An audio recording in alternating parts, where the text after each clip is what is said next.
सभी बूथों की और पंचायतों की जो स्थिति है, जो राजनीतिक स्थिति है, उसकी भी समीक्षा की जाए ताकि भविष्य में एनडीए परिवार और मजबूती के साथ आने वाले चुनौतियों का सामना कर सके। जब मैं भोरे कॉलेज में गया तो उस वक्त बहुत से छात्र छात्राओं के साथ हमारा इंटरेक्शन हुआ। तो उसी दौरान में एक छात्रा ने मुझसे कहा था कि आप लाइब्रेरी और बेहतर करें। तो हमने पूछा था क्यों और बेहतर लाइब्रेरी चाहती हैं आप? तो उसी ने कहा था कि हम लोग को किताब खरीदने में दिक्कत होती है। तो ये आपके भोरे कॉलेज से ही मुझे समझ में आया कि आने वाले समय में अगर हमें मौका मिलेगा तो 9th 10th 11th 12th। मंत्री, स्वागत है आपका हमारे चैनल पर। ये कार्यकर्ता सम्मान समारोह का उद्देश्य क्या था? आप सभी को नमस्कार। इस कार्यकर्ता सम्मान समारोह जो हमने भोरे प्रखंड में किया, विजयपुर में किया और कटिया प्रखंड में किया, उसका मुख्य उद्देश्य था कि जो भी हमारे सम्मानित एनडीए के कार्यकर्तागण हैं, नेतागण हैं, जिन्होंने लोकसभा के चुनाव में इतनी मशक्क़त की, मेहनत की और अंतर्गत गोपालगंज सीट से एनडीए के जो उम्मीदवार डॉक्टर आलोक सुमन 1,20,000 से 27,000 मतों से जीते। तो सभी के अथक परिश्रम के कारण वो जीते हैं। तो मैं अपनी तरफ से सभी को धन्यवाद करना चाहता था और साथ ही साथ हमने ये भी कहा है कि सभी जगह सभी बूथों की और पंचायतों की जो स्थिति है, जो राजनीतिक स्थिति है, उसकी भी समीक्षा की जाए ताकि भविष्य में एनडीए परिवार और मजबूती के साथ आने वाले चुनौतियों का सामना कर सके। 25 की तैयारियों को मद्देनजर रखते हुए वो कौन कौन से मुद्दे होंगे जो भोरे विधानसभा में असर डाल सकते हैं, जिन पर एनडीए तैयार है?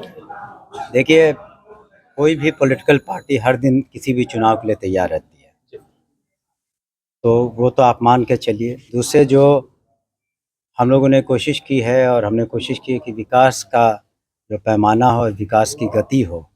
माननीय मुख्यमंत्री जी के आशीर्वाद से यहाँ काफ़ी विकास का काम हुआ है, चाहे वो रोड की स्थिति हो। आप देख सकते हैं 113 करोड़ का भोरे मीरगंज का टेंडर भी हो चुका, या फिर 127 करोड़ का सबग्रिड पावर स्टेशन लग रहा है हमारे क्षेत्र में। या आपने कल ही परसों पढ़ा होगा कि ज़मीन का हस्तांतरण हो गया है और 1 लाख लीटर प्रति दिन के हिसाब से सुधा डेयरी का प्लांट भी लगेगा, जिससे रोज़गार में सुविधा होगी। तो मेरे ख्याल से एनडीए परिवार यहाँ मजबूत है और जबकि स्थिरता आ गई है।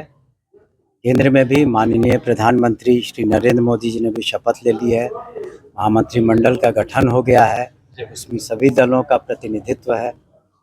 तो हम समझते हैं कि आने वाले समय में एनडीए परिवार और मजबूती के साथ उभरेगा और जो भी राजनीतिक चुनौतियां सामने आएंगी, हम लोग तैयार हैं उसका सामना करने। सर, सुधा डेयरी प्लांट और पावर ग्रिड प्लांट के बावजूद भी भोरे विधानसभा में अगर बात करें एनडीए में सबसे कम वोटों का अंतर रहा। देखिए, तो इसलिए हमने कहा आप ये भी तो माने कि 2020 में जो वोटों का अंतर था भोरे विधानसभा क्षेत्र से, उससे हम लोग कहीं आज बेहतर स्थिति में है। इसका मतलब है कि निश्चित रूप से प्रगति हुई है। अगर हम तो बेस मानेंगे 2020 को, तो 2020 में जो असेंबली के चुनाव हुए वहाँ, उसमें जो स्थिति है आज की स्थिति में बहुत फ़र्क है। हम लोग आगे बढ़े हैं और निश्चित रूप से हमने कहा है कि सभी लोग आत्मचिंतन करेंगे, समीक्षा करेंगे, तो निश्चित रूप से बहुत लोग नोटा में क्यों गए, ये भी विचारणीय विषय है। तो हम लोग आगे इसकी समीक्षा करके हमें उम्मीद है कि जो भी चुनौतियाँ राजनीतिक आएंगी, जो भी चुनाव सामने आएंगे, उसमें हम लोग अभी की स्थिति से बेहतर करेंगे। शिक्षा मंत्री के रूप में आपका ध्यान उच्च शिक्षा विभाग की ओर काफी ज्यादा रहा है, इसके विषय में क्या कहना चाहेंगे? देखिए, हमारा ध्यान समान रूप से प्राथमिक शिक्षा, primary education, secondary education, higher education सभी पर है, क्योंकि अगर आपका बेस मजबूत नहीं होगा तो उच्च शिक्षा भी अच्छी नहीं होगी। लेकिन कुछ मुद्दे थे हायर एजुकेशन के, जिनको हम लोगों ने उन मुद्दे को रिजॉल्व कर लिया है और हम तो चाहेंगे कि हमारी यूनिवर्सिटीज़ सेंटर्स ऑफ एक्सीलेंस की तरह काम करें, वहाँ रिसर्च हो और साथ ही साथ सेशन टाइम पर हो और वहाँ हर हालत में फाइनेंशियल डिसिप्लिन मेंटेन हो और ऑडिट हो। उसी तरह जो प्राइमरी और सेकेंडरी एजुकेशन है उसमें जहाँ भी हम लोग उसका अनुश्रवण लगातार होते रहेगा, जहाँ भी जो भी कमी है इंफ्रास्ट्रक्चर में उसको हम लोग धीरे धीरे पूरा करेंगे। 75,000 स्कूल हैं जी तो वक्त लगेगा थोड़ा, और साथ ही साथ शिक्षकों को आना पड़ेगा समय पर, स्टूडेंट्स को पढ़ाई करनी पड़ेगी। अभिभावकों से भी हमारी अपील है कि वो भी नज़र रखें अपने बच्चों पर, छात्र छात्राओं पर, कि वो क्या करते हैं, कितना समय पढ़ाई में देते हैं, कितना समय सोशल मीडिया पर देते हैं। जी अभिभावकों का भी इसमें फ़र्ज़ है। तो हम तो यही चाहते हैं कि यहाँ के बच्चे अच्छा करें और भविष्य में उनके हाथ में हो।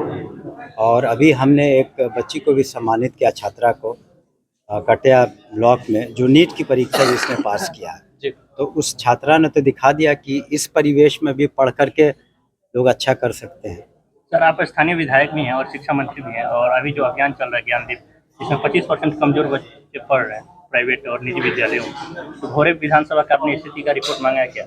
हमने हर जगह से मांगा रिपोर्ट, और प्राइवेट स्कूल्स में जो बच्चे पढ़ेंगे, जो अनिवार्यता है उनकी, बाध्यता भी है, नियम है, तो हम लोग कोशिश कर रहे हैं कि अधिक से अधिक जो भी डीबीटी हो या जो भी सुविधाएं दी जाए मिड डे मील की, वो आधार लिंक्ड हो। इससे आधार लिंक्ड होने से अनियमितताएं की कमी होगी निश्चित रूप से। सर, चलते चलते एक सवाल, आपका एक ऐतिहासिक फैसला है उच्च शिक्षा की किताबों को मुफ्त करने का। सर, इसकी प्रेरणा कहाँ से मिली?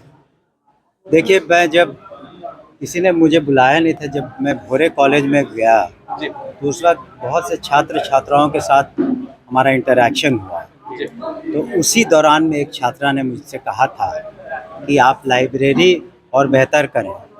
तो हमने पूछा था क्यों और बेहतर लाइब्रेरी चाहती हैं आप? तो उसी ने कहा था कि हम लोग को किताब खरीदने में दिक्कत होती है। जी तो ये आपके भोरे कॉलेज से ही मुझे समझ में आया कि आने वाले समय में अगर हमें मौका मिलेगा तो 9th 10th 11th 12th की माननीय मुख्यमंत्री जी की भी ये सोच है कि पढ़ाई पर अधिक से अधिक ध्यान दिया जाए।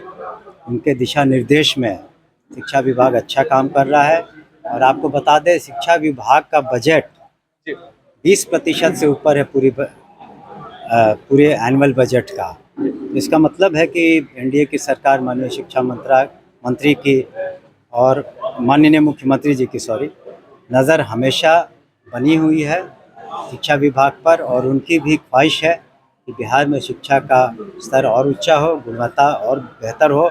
और आपने आज देखा भी होगा किस तरह से नालंदा यूनिवर्सिटी का आज बिहार के धरती पर इनाग्रेशन माननीय प्रधानमंत्री जी, मुख्यमंत्री जी ने किया, ताकि बिहार में शिक्षा की खोई हुई जो प्रतिष्ठा थी वापस आ जाए। सर, पब्लिक लाइब्रेरी के लिए भी क्या व्यवस्था किया जाएंगे? उस पर हम लोग विचार विमर्श कर रहे हैं, और फंड के अनुसार पहले तो क्लासरूम्स और पेयजल, शौचालय, किताबें, पोशाक, साइकिल, जो शिक्षकों का की जो मांगे हैं उचित, या लेक्चरर्स प्रोफेसर्स की, उन पर ध्यान दे करके फिर लाइब्रेरी को भी हम लोग कोशिश करेंगे और बेहतर बना सकें और डिजिटल वे में बना सकें। जुड़ने के लिए बहुत बहुत धन्यवाद। शुक्रिया।